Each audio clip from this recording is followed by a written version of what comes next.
Tá tú cinálín ag play le rud ag na tá anspecialta don duine sin ar an lá sin, so is cinálín frodánaí asé sin. Is mis Cian McCorthaig is léireathóir agus stúrthóir telefíse mé, agus bhhaim go céile bíam fiúháin na cur chlór telefíse agus chlór radio láthair comá.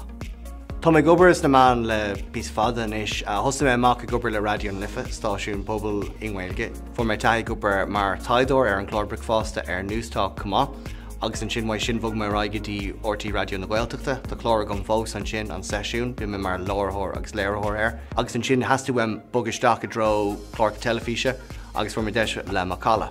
Is tóg le telefís de fáistí, tá mé an bhuiach gur thos mé amach denibéis sin mar dela mé is tóg gacil a rud faoi bheith léirú chlór telefíse ó bheith gobar ar chlór de fáistí.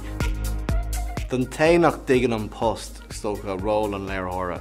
Tá tú buinte le gacil a rud a tus ann an tús, ag cinú go bhfuil smuoine bheann agus go goach sé mealtach do lucht feicne don cuid is mó agus don créaltóir comá, ach ag an am céan sin chuid a bheith practical faoin rud ar fad agus oibriú amach conas gur féad le é dhéanamh.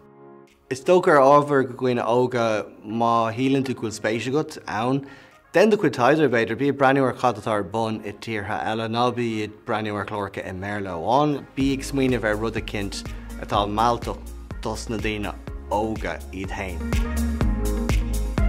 Is tóga níl aon tríanta ann orintanta le chlóracha de fáistí agus nuair oibríonn sé tá sé spéisialta. Is Fisher Rachel McNulty, is léireathóir telefíse mé leis an cólacht telefíse Phoebe Media tá Lonnaithe Ngáile agus bíam a crothú ábhar telefíse do dhaoine óga. Rinne me céim snolscoil céim san Gaeilge agus mar chud sin chéim sin bhíarm taithí oibre i dhéanamh dúir me go dhéanann taithí oibre leis a cólacht Phoebe Media bhí féal doras. Agus níor aon taithí ar telefíse am ribh sin, agus haine se chomór sin am gur tháinig mar eisnúir tíocht am na chéim agus for ma post mar léireathóir agus man seochain.